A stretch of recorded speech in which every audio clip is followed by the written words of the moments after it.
You can be part of the fun. You're the winner at every game.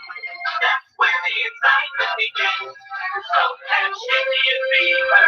Be a believer with the Cleveland Indians.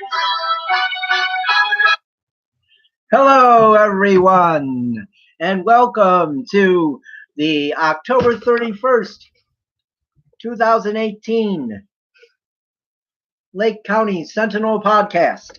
I'm your host, publisher, and sports editor of the Lake County Sentinel, Tim Shirer. Hope everyone's doing well tonight on this Halloween. Passed candy out. It was good.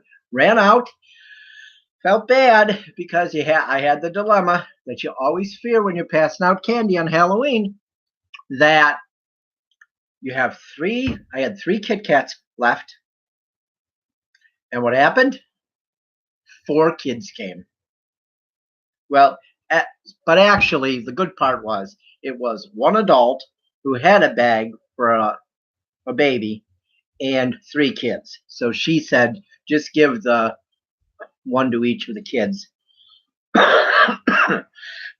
Excuse me. So that was good, but it was the worst fear when you're passing out candy, that you got more kids come than what you have left.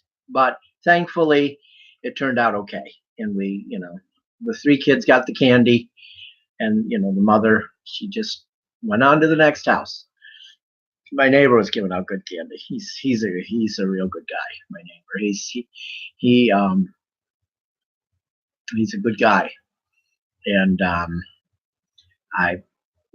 I'm very fortunate to have him as a neighbor. So let's get on with it here. We only have a half hour tonight. We're a little short of time tonight, but we have a lot to talk about in a half hour. It was awesome. Last night,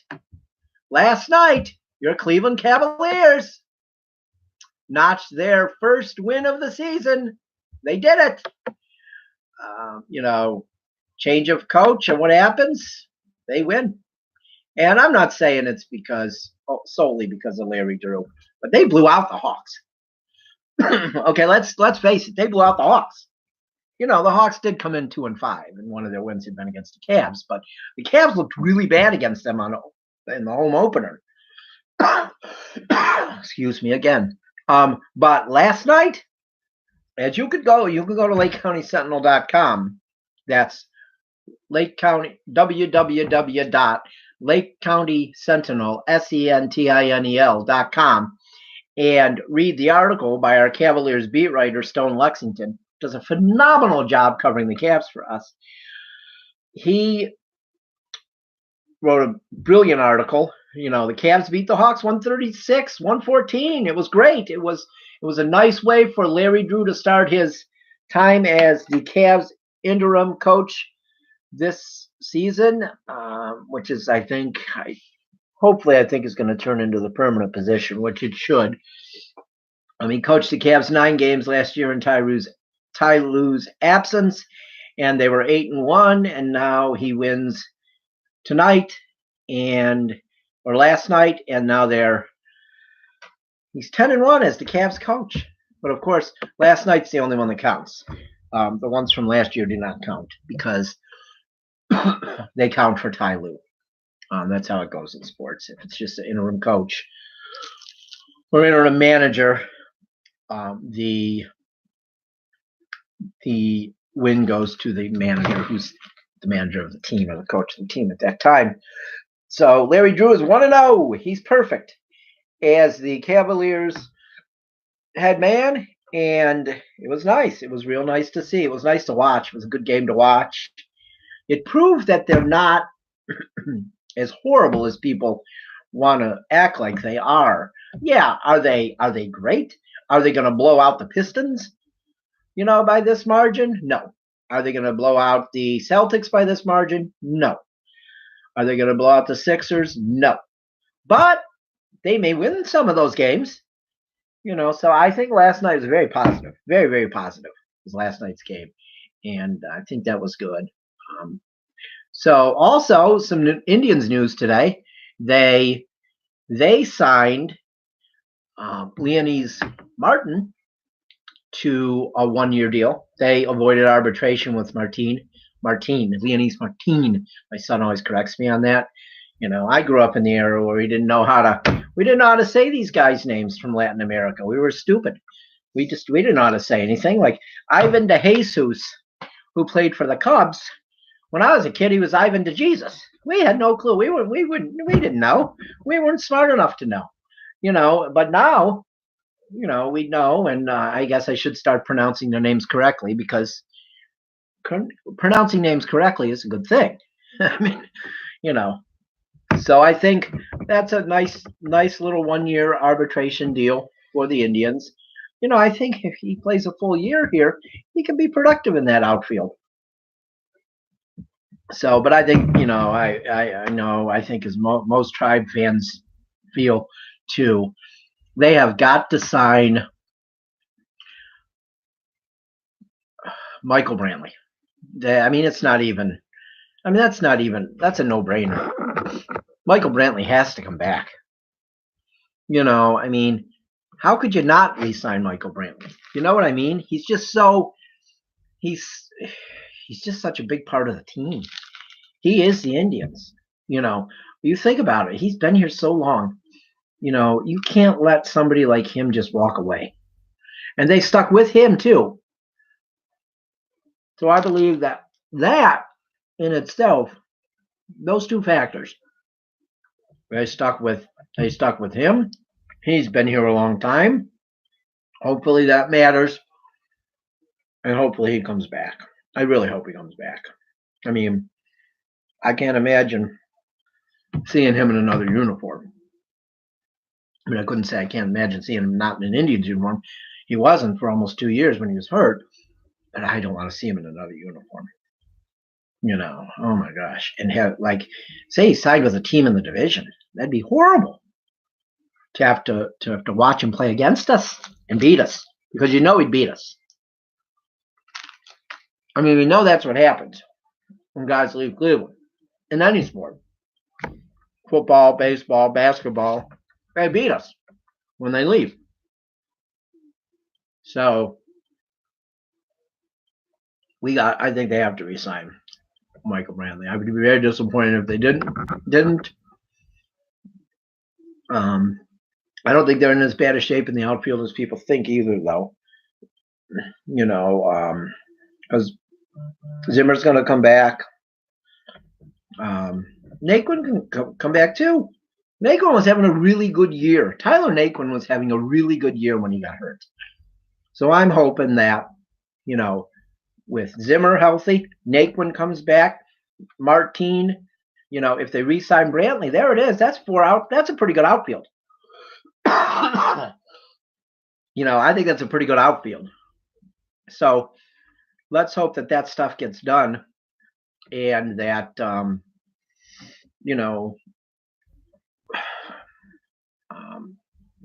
the Indians can keep Brantley and maybe sign a free agent or two. I don't know who. Really, I have no idea. I'm not going to sit here and act like I know who they might sign. Hopefully, maybe we'll have a guest on soon who will be able to tell us who they might sign. But I think that I have no idea. I'm torn between Yandy Diaz at third and maybe trying to get a third baseman. But we'll see. We'll see what they do. The Indians, I think they've proven to this fan base over the last 5 years that they want to contend. 6 years. They want to contend and win every year. And I don't know, how much more they could do to convince the fan base of that. But I think signing one free agent aside from Michael Brantley, they it'll further show the fans that we spend money. We'll spend money when we have to. That the Dolans are cheap thing is just false, false.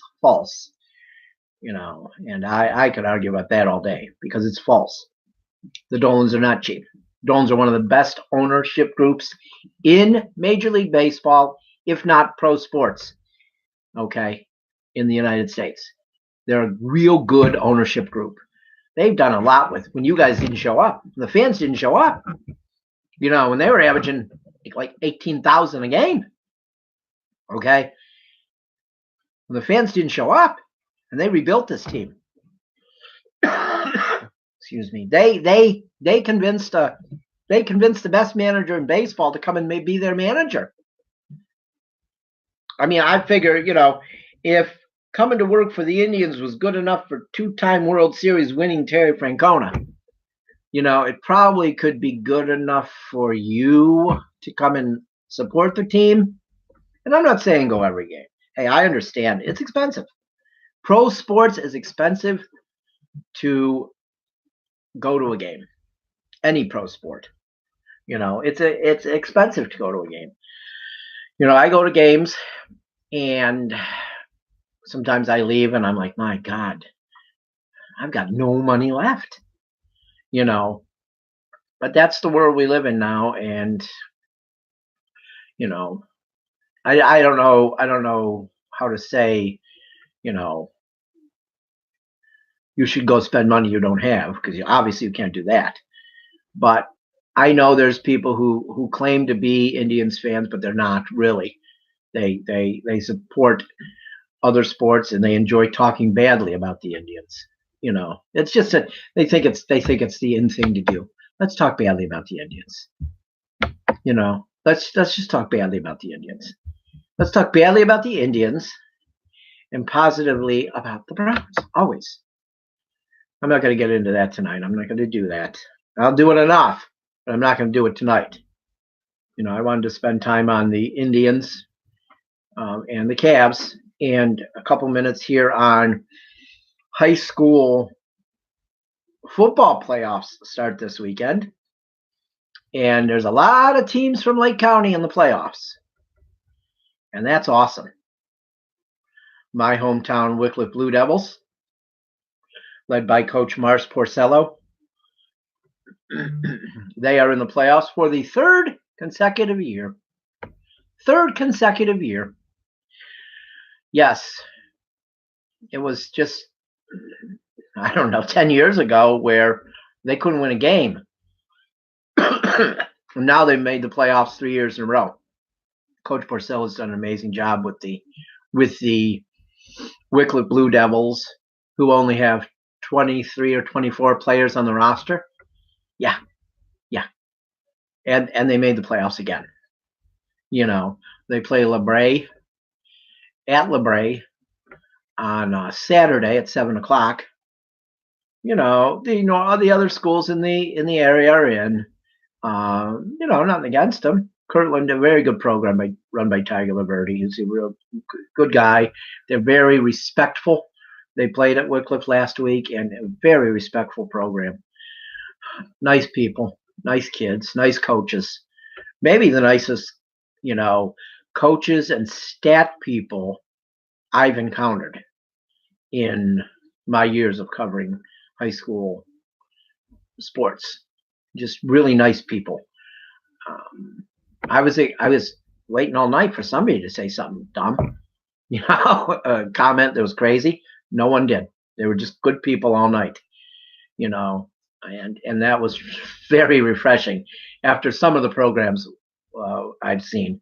So Mentor's in it, led by Steve Trevisano.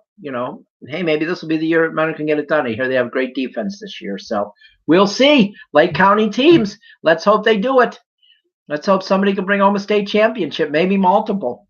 It'd be nice if all three of those schools could win. We'll see.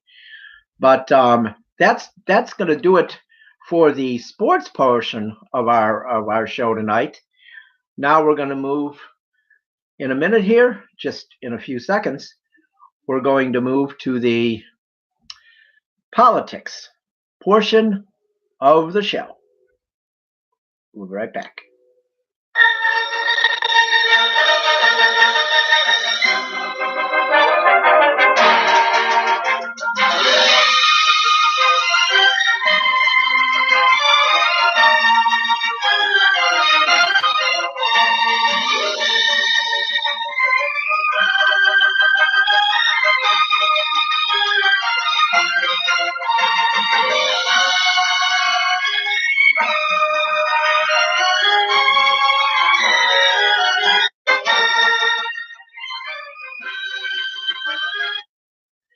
Hello, and welcome back to the second half of the show. A little bit audio difficulty there on the song.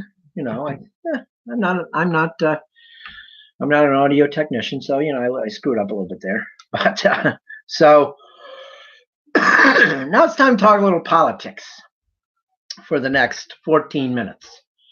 And I'll tell you something. We've got some things to talk about.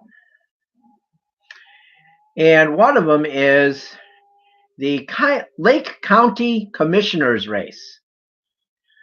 And that involves Lake County Commissioner Dan Troy running against Ron Young. Ron Young. I have heard people refer to Ron Young as the Trump of Lake County. Well, as soon as I heard that, I was like, well, I'm going to do some research on this guy.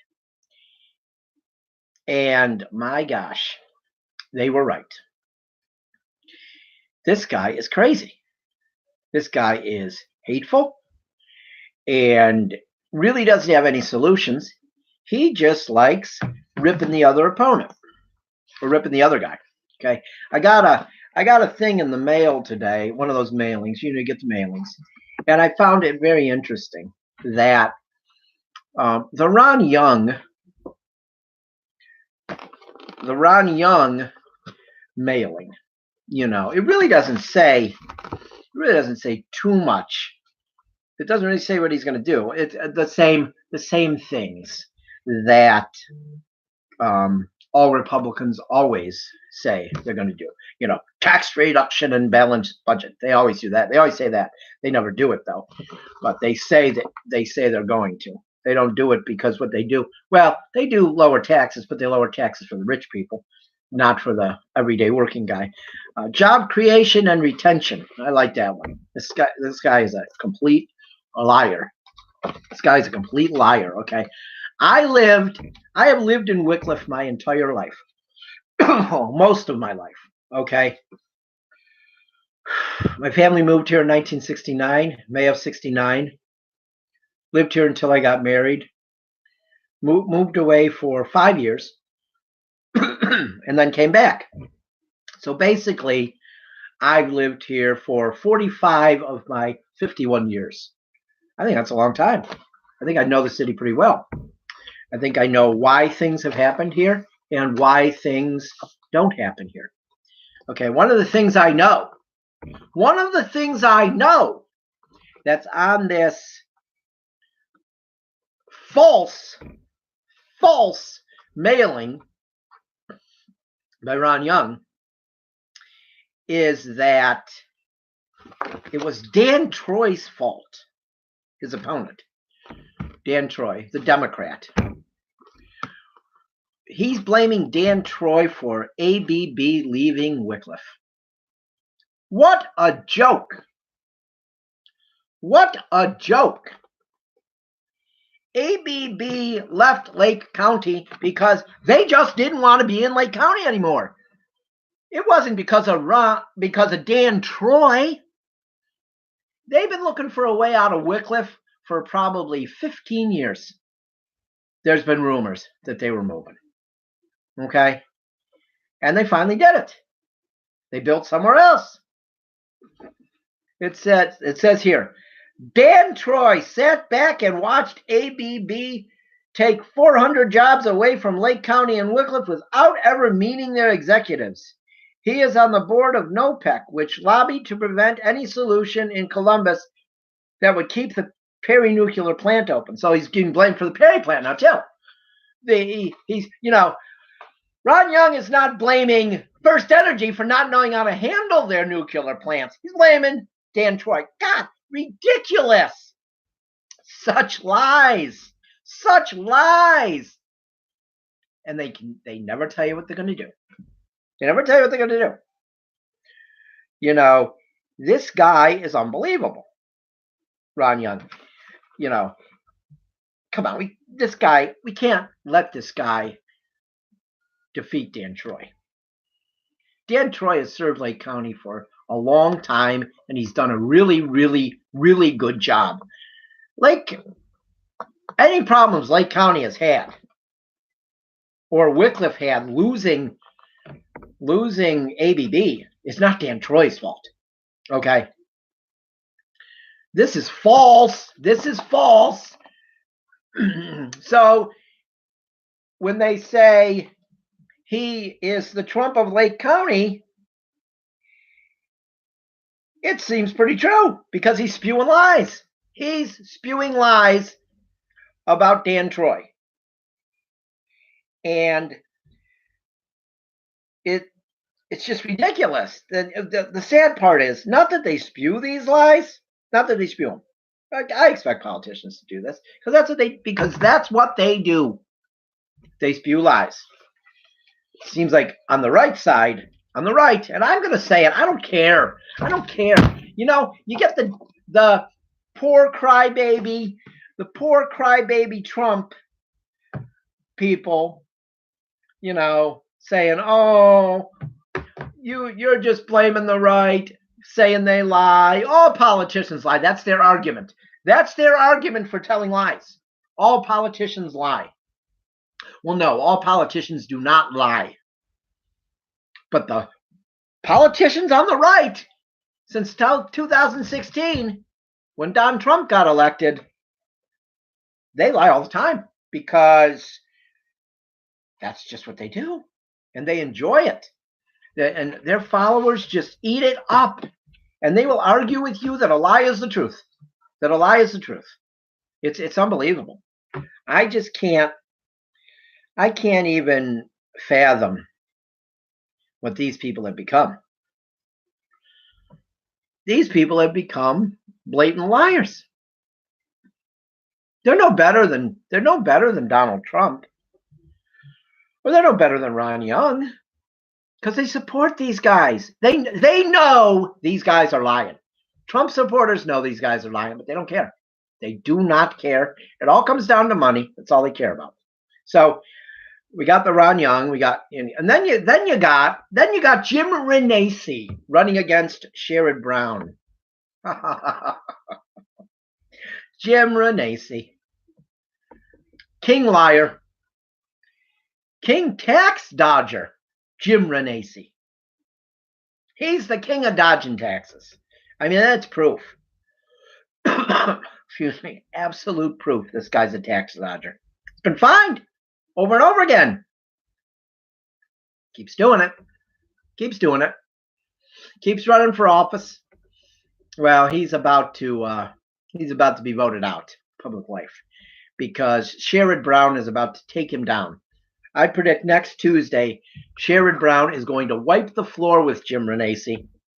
I predict he's going to beat him by 15 points at least. I think it could be a 60-40. I think he's just going to take him apart. Jim Renacci is absolutely the worst of the worst when it comes to politicians. Okay? He really is. I mean, he's just unbelievable. He supported Trump every step of the way. No matter what Trump does, Jim Renacci, he's right there, kissing Don's butt. That's Jim Renacci for you.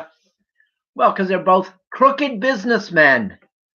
Crooked businessmen.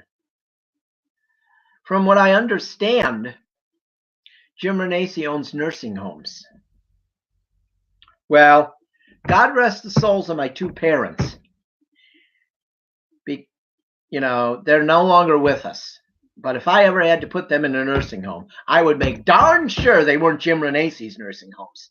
Because I'm sure those are just cash cows and probably have bad conditions. I don't know this for a fact, but I would have to think so. Because all Jim Renacci cares about is money. He basically makes it clear. That's all he cares about.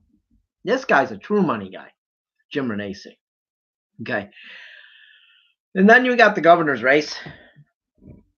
Richard Cordray and Mike DeWine. Mike DeWine is lying like he always does. He's another one. I used to like Mike DeWine, but he's turned into nothing but a bitter liar. And, you want to talk about career politician? Mike DeWine, career politician. Come on. I was in high school when this guy was a politician. I'm 51. Jeez. Don't tell me this guy isn't a career politician. It's ridiculous. He's a career politician, if there ever was one. And, we got to vote him out. Well, we'll not vote him out. He's going to be done. He's Attorney General now, and he's running for governor. And hopefully Richard Cordray beats him. I think he will. It's close. It's a close race. But Richard Cordray is on the side of the citizen. He fought banks. So I think that he's the guy. Richard Cordray's the guy. You can't vote. You can't keep. Trump's group wants to drain the swamp, yet they want to keep a career politician in there. Well, of course they want to keep him in there because he's going to vote for everything Trump does. So of course they want to keep him in there. It's not about draining the swamp. It was never about draining the swamp with Trump. They just came up with that term and ran with it, and his followers took it hook, line, and sinker because that's what they do. Hook, line, and sinker. Drain the swamp. And they think they're doing it. They think they're doing it. I want to know how they're doing it. They're not doing it. He's brought more crooked people in to his cabinet than anybody ever has. So I don't know how they claim to be draining the swamp. They're not draining the swamp. Okay? We got another lie. I'm not saying the jobs report is a lie. It's not a lie. I believe those jobs reports. They come from I believe it's not the Congressional Budget Office, but they come from a nonpartisan source. Okay. Every month they're released. During the campaign, President Trump, God, I can't believe I call him that even. Oh my God. During the campaign, Donald Trump and Mike Pence, false Christian Mike Pence, said that the job reports were fake during the campaign. Fake numbers. Now they tout the jobs report. Pence was at a rally in Ohio today touting the jobs report. The same jobs report he said was a lie during the campaign. Well, we know it wasn't a lie, Mike. We know who the liars are. We know the liars are you and Don Trump. You're the liars. And hopefully, 1 week from today, we'll be sitting here talking about how the blue wave swept across the United States and the Republicans are no longer in power. I hope everybody has a good night. We'll see you tomorrow. This is Tim Shirer for the Lake County Sentinel Broadcast from the Sentinel Broadcasting Center in Wickliffe. Have a good night, everybody.